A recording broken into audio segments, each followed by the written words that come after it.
Now, along with the Amber update for your phone, Nokia has released some updates for some of its most popular and really well-received applications.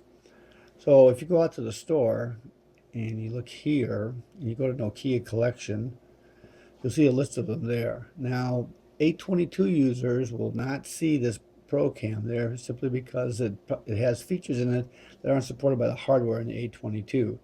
So only if you have a 922 or 920 and above will you see this Nokia ProCam. You'll get a smart cam. I think you get trimmer and video upload, but you won't see the ProCam. But that's the one we're going to cover today. So let's go back. I've already loaded it up to the system, and if you go here to this icon here, that's the ProCam. Now, what's so good about the ProCam? Well, the first thing that you want to take a look at is that all your controls for exposure, flash, all that stuff, they're all here. You no longer have to go here to a menu on the side like that. There are some settings there, but you don't have to go there. What you can do is just simply click on the button there. There's focus. That's for your light control. This is focus only, no focus light, off, or auto, or on. So you have your flash controls right there. So we're going to focus light only. And, over here you have white balance. Now, what's distinctive about the interface now is you have to all your stuff's on screen. So if you have white balance here, you want to change it to cloudy day, sunny day, fluorescent, incandescent. That'll change the lighting to that. So you just drag it over here and leave it there. And as you can see, the color of the actual photo is going to change. So you go take a look at that there. So the next setting you have over here is your macro. If you notice, the fan base in the background is out of focus because we're focused up close. But if we go to infinity, it's in focus. So if we have a foreground subject, so let me go here and put this remote control here, you notice that it's out of focus. And it should be, when I go manual in focus for macro, as you see, it's in focus and the fan is slightly out of focus. And you can adjust that quite dramatically to do that. Matter of fact, I want to go ahead and take a picture of this right like that. Okay. So anyways, I'm not going to do anything with it. We'll come back to that in a minute. But that's your focus control. You can go auto and then somewhere in between. So the next control you have over here is your ISO, and that's for high-speed movement. High-speed movement, your ISO is going to be, if you want to capture faster, you go ahead and use that.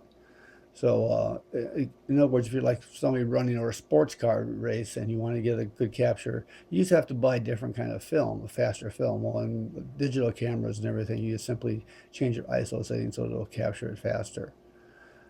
The next setting is I think it's your aperture, your shutter speed. And it shows that you can notice your ISO is changing with some of these as well automatically. And so is your next setting, which is your aperture, how big supposedly the lens opens up and everything. So probably because these actually have optics in them, you can have this kind of control and everything, whereas with the other phones you don't, it's all digital. So that's the first big improvement. So if you go here and we stay on the standard settings again, to take a picture, you just like we showed earlier, you simply press the picture button. And it goes ahead and does a focus, you notice, and it automatically goes with the subject area in the middle. And you can, by the way, you can touch, here, let me go back. So now what we do is we want to sit there and say, okay, I want to do a video of this instead. So if you notice here, it's hard to tell, but right there's a little camera icon. You go there and now we're in camera mode. So I can sit there and press here, and if you notice the counter at the bottom is much smaller than it used to be, but it gives you that we're doing a video. You press that again to stop it. You go back to camera, you go to the camera icon that's now below that. So that's how you switch that up. Now you can also take a look at your last work by pressing this little highlighted area over here, which is actual small representation of your last item that you worked on. This one here is the last picture we worked on. We can either delete it. We can also do some other functions. If we go here, these functions, we can rotate your picture. We can change the aspect ratio to 4.3, 3.2. Automatically do some cropping here to some standard sizes. And we can save that photo after we're done. So Anyways, by the way, you can still go back to your gallery by pressing over here, and now we'll go into the full gallery of all the photos we've taken so far. So let's go back to live action again. Let's go here. There's some other settings that you should be aware of. If you click on the button there, you can use your front camera, shutter delay, bracketing. Oh, bracketing is interesting, is that there's a number of exposures and range and all that stuff, so that you have multiple bracketing. It takes pictures on either side, I guess you could call it, and it picks the best one. Oops. And sometimes you exit out of the application. So now we want to go back, and here we want to take a look at some of the other things you can do.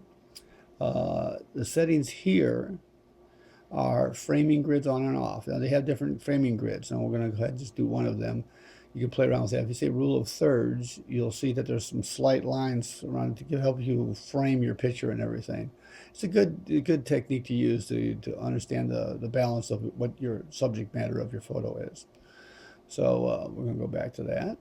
Okay, aspect ratio, that's simply your default. Detect faces is on. So we're going to go ahead and change this back to off. You can use crosshairs and a few others there. There's also a video settings, which is the framing grids, resolution. These are separate settings just for video. You used to have to press two different things on the other old camera and everything. Besides that, besides settings, a review off simply means that if you go back here, oops, sorry, if you go back here and say, you take a picture, let's do that. If you take a picture, you're probably used to seeing this, you click on it, it holds the picture there for a while, okay? Well, so it does that. Otherwise, with the review off, and you take a picture,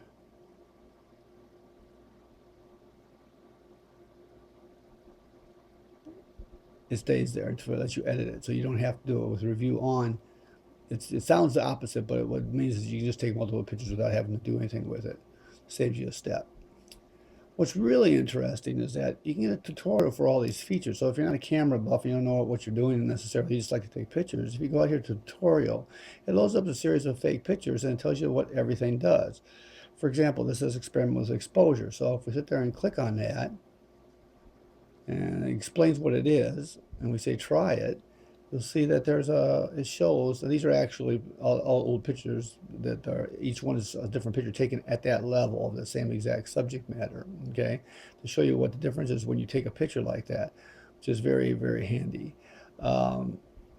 So if we go back here and we put this back to normal there, we don't have to, I don't believe, on demo, but if we go back here, then if you slide, here's get creative with shutter speed, and you can learn about shutter speed, which is another one of the settings. And you can see that as it changes, the image changes what would happen. For example, if we're going 1/30th of a second, you can see the cars.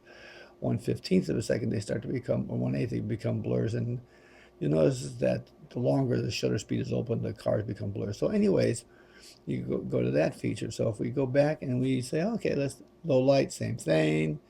Focus is a really nice one. We discussed a little bit. If we go ahead and try that, you'll see that initially the shell in the front is out of focus, and as you bring it to manual like we did, there it is in focus and the back is out of focus, and as we go on increments, you see the background becomes in focus. What's important to note about this application, the new application, the Nokia Pro Cam, is that all the controls are here for you to use very nicely and very easily and everything. So I like it a lot in that respect. So, oops.